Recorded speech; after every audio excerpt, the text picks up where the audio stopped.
You know me, I love tactical games. We talking about taking turns, building units, and super awesome commander moves to mix up the flow of battle.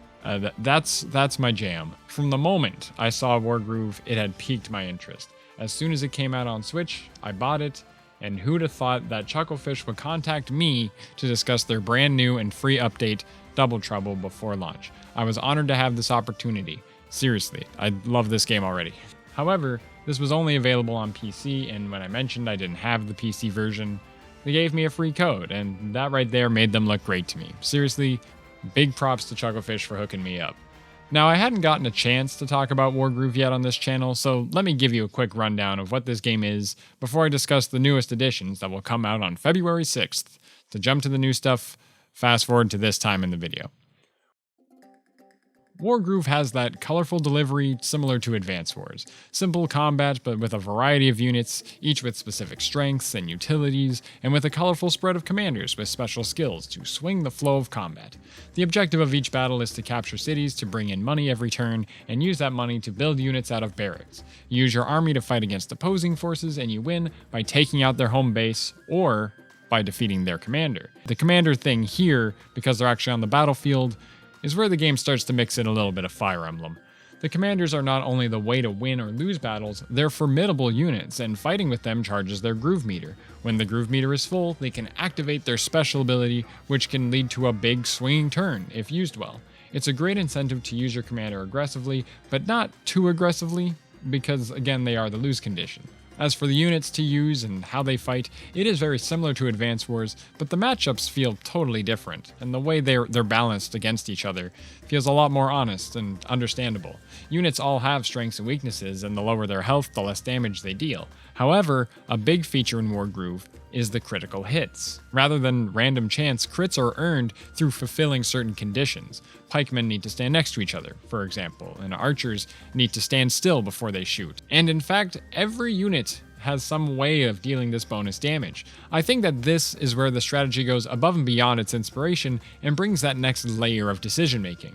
Positioning becomes such a big part of combat. When I see a mage or harpy who both need to stand on the mountain to get a crit, I have to consider where key mountains are. Mages also have the unique trait of healing units in a small area. It's a great utility since the lower a unit's health, the less damage it can deal. This heal, however, costs 300 gold, so it comes at a fairly steep price because that could be some common soldiers.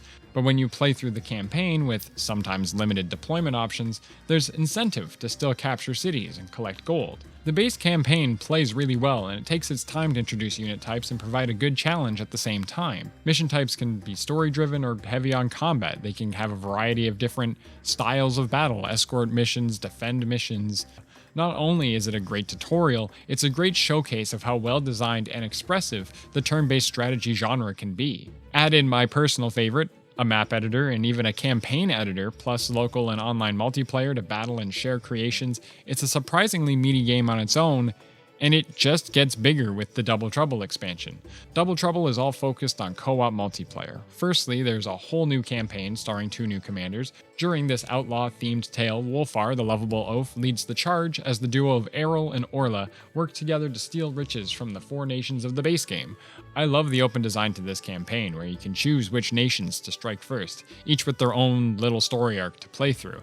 The campaign missions in the base game were already alluring. Each mission had set pieces and story beats to add variety to each level. Take that base idea and give it a co-op specific theme. The chapters are more designed around this dynamic of having 2 teams in them. Maybe they're completing different objectives, or they start out in different areas. Sometimes their units are mixed together, sometimes they are separated, and when they are separated, sometimes their goal is trying to get together, sometimes the goal is how they can affect one another. Then you add in their individual groove abilities, and they're just so well designed for team-based levels. Wolfar's tee-off groove sends a unit flying, dealing damage in an AoE spread on impact. This can be used to either push back a threat and throw them way behind where they should be, or knock them into a lake or something, but they can also be used to yeet your own unit behind enemy lines to, make up for not building a wagon earlier, I guess. Now, the twins have 2 separate grooves of their own. Errol can make a healing zone that shrinks and decays over a few turns, or Orla can slam a slowly growing fire that one-shots everything at the beginning of their turn. Even your own units, so be careful. I like how these two are designed as a character duo. They might be better in team battles, but the fact that their AoEs are so big and last for subsequent turns, I can see the fun in just using them in one-on-one matches. This is the kind of stuff that I could never have dreamed of in Advance Wars. It's so different. The inspiration it's so easy to see. I love it, and this expansion just adds so much more to it.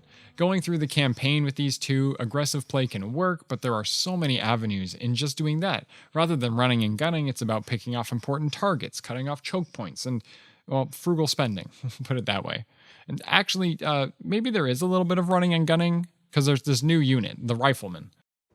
This unit needs to stand still to shoot, but can fire from a very long ways away. However, only in a 3-square line in the cardinal directions. It's a great way to tighten down on a corridor, but they are vulnerable close range. They can get crits by firing their last bullet. Oh right, yeah, you also gotta worry about their ammo. They only carry 3 bullets, and you can reload at any time, but getting down to that last bullet, it's so worth it. You'll have to resist the urge wanting to reload all the time.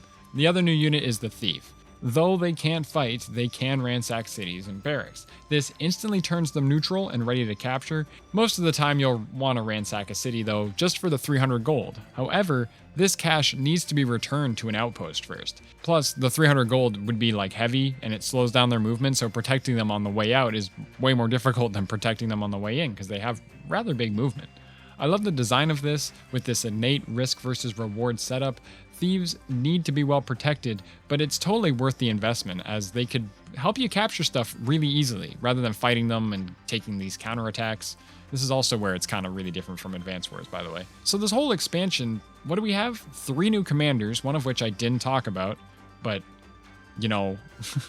Just the 2 I've already talked about pretty good. There's 2 new units, a whole campaign that uses them to their fullest, more tools in the map editor, including a new volcano theme, and even more tools to the campaign editor.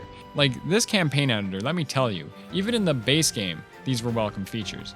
I like making maps to battle on and see how to make something balanced but engaging, but if you got an itch to write a narrative, the campaign editor is deep enough to create cutscenes and give levels some mix-ups like sudden reinforcements or different clearing objectives. The best part is, you can tell that the really awesome, well-designed campaigns in this game and the expansion are totally capable of being recreated with these same tools.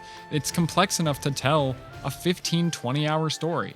Speaking of online, the much requested lobbies are now available, and I was very glad to see that you can actually join multiple games and get notified when it's your turn.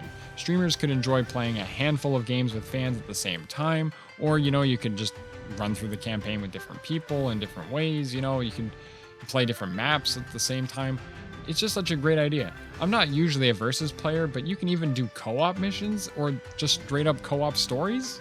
The smoothness of these features really sets up a good online experience, and maybe I'll actually do a stream night one of these days over it. Along with some balancing tweaks and some new arcade maps, Double Trouble is a great addition to an already very fulfilling game. For only $20, I gotta say this game is worth checking out if you haven't played it yet. I mean, not only does it play so perfectly to us Advance Wars fans, it's so much deeper and offers so much more that it's a great experience no matter the type of player you are. Just the 2 campaigns alone, the solo and the co-op, capture everything the game has to offer and delivers a great engine for the arcade and multiplayer modes. Thank you again to Chucklefish for the Steam key. There was no money given to me to say anything. I already love the base game as it is. I'm still blown away that I got this opportunity. Seriously, this is awesome. If you enjoyed this video, hit the like button and let me know in the comments if you'll check out these new features and whether or not you already own the game. I've gotta say, I'm impressed. Thanks for watching.